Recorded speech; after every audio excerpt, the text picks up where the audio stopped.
We make things. We use our hands, minds, and machines to build, to fix, to improve. We're known as do-it-yourselfers, home improvement fans, fix-it fanatics, inventors. At our core, though, we're all makers. So let's jump in and make something. Hi, I'm Ron Hazelton. Welcome to the show. Today we're going to start off by building a potting bench that's ideal for all kinds of gardening work, from planting to pruning. Then we move to a workbench of a different sort, one that turns just about any power miter saw into a bench saw, perfect for cutting longer pieces of material to very accurate lengths.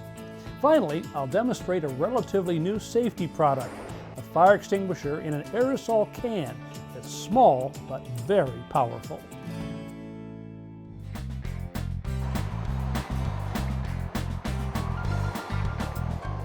Well, today I'm headed to the Mile High City, Denver, Colorado, to visit John Gritton. Hey, John. Ron, hi. How you doing? Welcome to Denver. Just expect to find you in the garden. Good. So we're going to build a potting bench, We huh? are. Let's go to the back and take a look. Right. Well, listen, I drew up a little sketch here of the potting bench. I want you to take a look at it because you're going to be using this. It has to work for you. So what I thought, maybe a shelf underneath here. Very handy. And then another set of shelves maybe up here above the bench. You read my mind. That's Yeah? exactly what I had in mind. Okay, I want to make up a cutting list from this. Okay. And talk to you about what kind of materials you want to use. And then let's go ahead and cut some wood. Using the cutting list as our guide, we cut all the 2x2s, 2x4s, and 1x4s to the lengths we'll need from weather-resistant redwood. Well, John, we've cut all of our wood here. This is enough wood for the entire bench. And let's go back to the drawing for a second, because this is the first thing I want to do right here is build one of these braces right here. We actually will construct 3 of these. They'll be identical. Now, when I'm doing 3 things that are exactly alike, I like to lay them out. You were kind enough to provide this bench, It's a great so I've idea. used that. And this shows the position of every piece of wood that'll make up this bracket. So let's just grab the wood right now and start. Just lay it So right do on the- top there. There you go. Back one. All right, this would be a front leg. The other great advantage to doing this is it's a good double check that everything has been cut to the right length. Because if we put something on here and it doesn't fit, that's wrong. then we That's go back right. to the drawing. John, everything's laid out, clamped in place so it won't move around. It's now time to attach these together. I'm going to use a vinyl-coated, rust-resistant decking screw today. These are actually new for me. If you look at the head, This type of screw accepts either a square drive or Phillips head bit. For this softwood we're driving into, a Phillips head will work just fine. I first drill pilot holes to prevent the screws from splitting the ends of the boards as they're driven in. After all the boards are securely attached, we flip the frame over and repeat the process. And we're just going to match those braces on the other side now.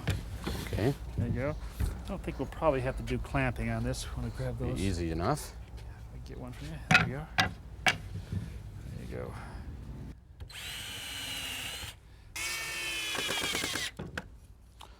Well, here are our 3 frames, left, right, and center. John, why don't you put that one over here for just a second? Yep. What I want to do now is begin to hook these together. To hold the end frames upright, I temporarily clamp a brace to each one, then space the frames about 6 feet apart. All right, John, if you could grab that board right there. That's going to be the front edge here. And there's a small clamp up there on the, can you reach that? Yep, I can. Okay. Once the front edge is in place, we clamp it to the frames. There we go. This again. Now we really don't need this bottom brace anymore, so we're going to take this off. That'll allow us to actually adjust this top joint. Okay, let's start screwing this together. All I'll right. do the pilot holes. If you will put in the rust-resistant screws. I'm ready. Okay, We'll here's follow one right right here. behind you. We add the center frame by first clamping it to the front edge and then fastening it with screws. The rear edge is attached next. Our potting bench is finally beginning to take shape. Yeah, just put the bottom edge at the top of the bevel there, John. Okay, let it come to me a little bit. A little bit more. Okay, right there. Good. John, just gonna spread After these out. framing the top shelves, we move to the bottom level. Space the or margin distance between each one. Yeah, there you go. We'll just Yeah. eyeball this. We don't have to rip anything down here. There you go.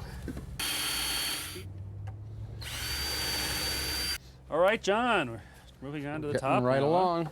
Now let's just lay these out first. We can kind of get our spacing straight here. Now these we're going to overhang on the sides just a little bit. So let's start with the front board here, Okay. and let's overhang it maybe 1/4 of an inch. On the front. Yeah. We first clamp the front board into position and then attach it and the remaining boards with screws. This work surface will be the ideal place for planting seedlings, repotting, and cultivating container plants. Next, we assemble the upper shelves. Handy, easy-to-reach storage for pots, tools, and supplies. Well, John, it's all assembled. I did, though, promise you someplace to keep your soil and to put your clippings, your cuttings. So this is just a plastic container we got at the Home Improvement Center. I'm going to use this as a template. If you can kind of, giving you kind of a rough mark over there, just align it Okay. there. And I'm going to trace the outside of it. with a This is going to be pencil real handy. Using a jigsaw, we cut out the opening that we just traced from the container.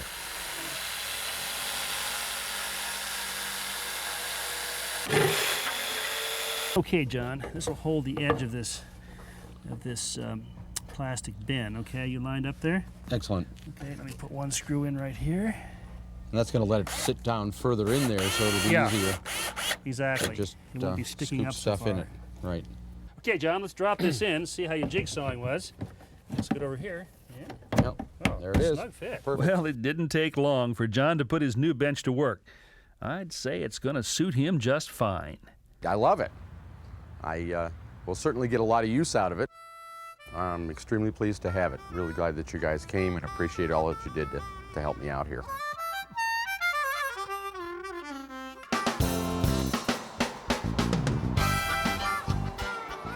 Now I'm off to Ferndale, Oregon to visit Mel and Britella Hansen. Hey, Britella. Oh, I'm so glad you're here. Well, I'm glad to be here. Hey, Ron. Hey, How Mel, are you how you today? doing? Good. I gotta tell you, brand new house. And look at this view, will you? You guys are on top of the world up here, huh? Oh, we enjoy So it. you ready to build a workbench? You bet. Where are we gonna do it? Right out here in the garage. Okay, I'll follow you. Okay. Yeah, welcome too, but he never lets me use the tools. He doesn't? No. We'll change all that Oh, today. good. Ron, this is the corner of the garage that I'd like to have us build this bench into. And I'd like to actually turn the corner a bit. Okay, so it'll be L-shaped? Right. Okay. And then I purchased a brand new saw. And I'd like to... Oh, you did, still shiny. You bet. Yeah. And I'd like to have this incorporated into the bench by putting a well in so that we can cut lumber without having to support it. Excellent, all right. To make sure we're on the same page, I drew a sketch. So Mel, here's what I had in mind here. 3 sections, 1, 2, 3. There's the L shape right there. Okay. They'll all be supported by a base like this. Okay. And then a 4th section in here that drops down. That's where we're going to put the power miter box. Right. So Mel, I've taken some of the lumber from our project, kind of made up a temporary workbench here. Okay. I also made up a list of each piece of wood that we'll have to cut. Now, if you look at the cut list, you notice we got to cut several pieces to exactly the same length. That's the main reason that I did this. So let's set up for the legs first of all. If you could pull the saw blade down there. Those legs are 32 inches. So we'll come down here, we'll mark 32. And then we'll take a square, draw a square line down here. And then up against that line, we'll put the stop block right here. Let's throw some glasses on and cut some All legs. right.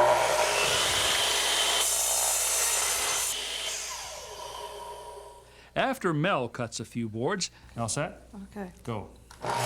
I give Britella a lesson on the saw. That wasn't bad.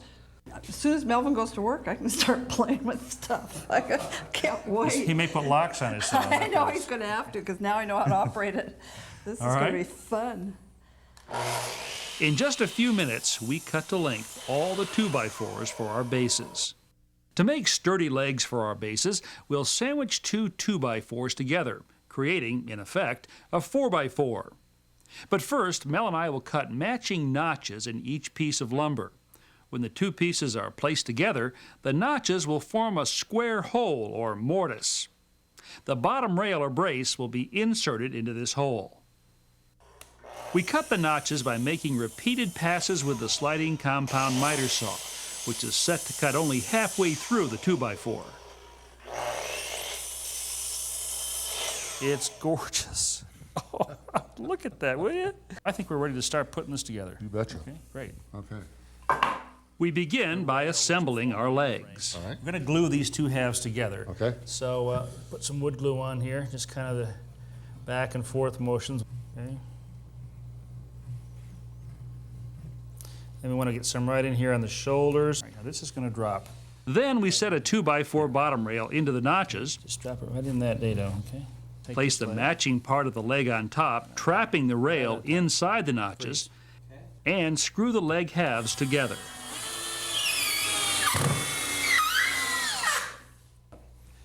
All right, Mel, so here's the end brace Okay. for the base. A second or top rail is glued and screwed across the top of the legs.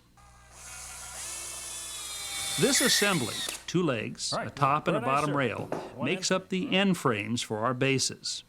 Okay, and if you'll hold this side. Next, we connect the 2 end frames together with side rails, first clamping them into position, Nice and tight. then securing them with screws. Okay. Huh? Yeah. Are you ready for one more? Yeah. Our bench base is starting to take shape. Now we'll place 2x4s across the lower rails and screw them in on each end. Laid side by side, these will form a handy storage shelf. The top of our workbench will be cut from sheets of 3/4-inch MDF, or medium density fiberboard. This clamp-on straight edge provides an accurate guide for the circular saw, just about guaranteeing a straight cut. Okay. Just set this right up here. We're going to overhang this to the front and flush with the back here. Okay, all set? Yep. Once the workbench top is in position, Mel and I attach it with screws, making sure the screw heads are at or slightly below the surface. Okay. With the first workbench section just about complete, we can move on and build the other 2.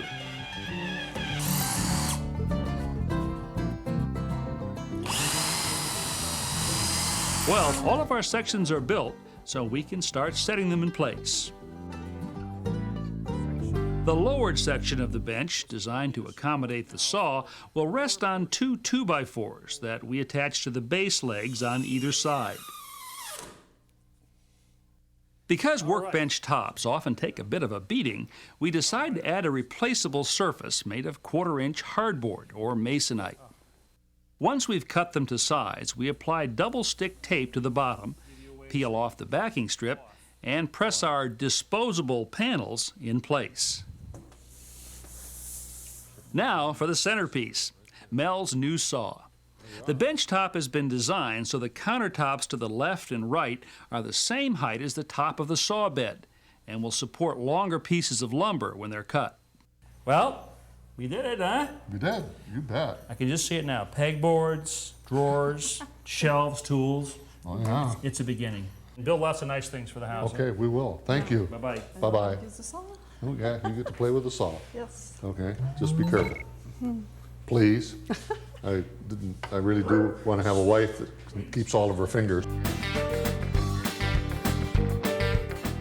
Why insulate water pipe? Well, I can think of about 3 good reasons. It keeps cold water pipes from sweating, hot water pipes from losing heat, and pipes running through unheated spaces from freezing. And it's pretty simple. This pre-slit polyethylene insulation is inexpensive and very easy to install. Simply lay it over the pipe, peel back the protective covering, and press the 2 edges together. They're self-sealing. This flexible elastomeric insulation is similar, but has a higher insulation value and is made with an antimicrobial for added defense against mold, often an issue with air conditioning and cold water pipes. It's effective down to minus 297 degrees Fahrenheit, although most of us homeowners won't be testing it to find out. Fiberglass insulation jackets are wrapped in a vapor barrier. They're fairly rigid and can't be easily bent, but they can be painted with latex paint, an advantage if exposed pipes are running through a living area such as a finished basement. Cutting miters on the ends of any of these tubular insulations and fitting the angles together makes following pipe bends fairly easy. However, if you're facing several tightly spaced bends or you need to insulate a valve, this reinforced foam insulating tape might be the answer. It's overlapped as it's applied and will conform to just about any shape. So I guess the question is not whether you should insulate your pipes, but what kind to use.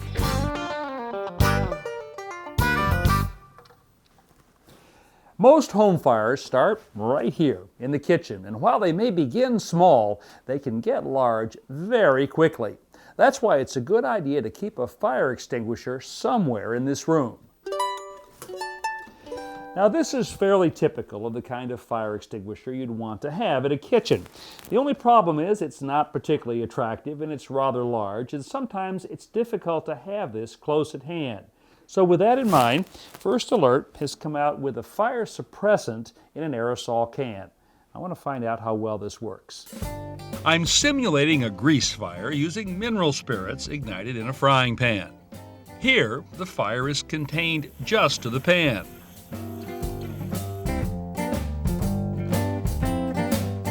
In this test, I've allowed the fire to get larger, spreading onto the stovetop. Now, as with any fire extinguisher or suppressant, I want to make sure I aim at the base of the fire. First Alert recommends using the aerosol from a distance of 3 or 4 feet. In this final version of our non-scientific trial, the fire has engulfed the stovetop and is beginning to spread to the wall behind.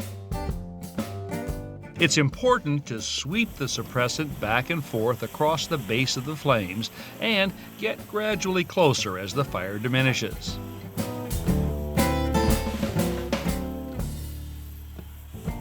All in all, the suppressant performs fairly well.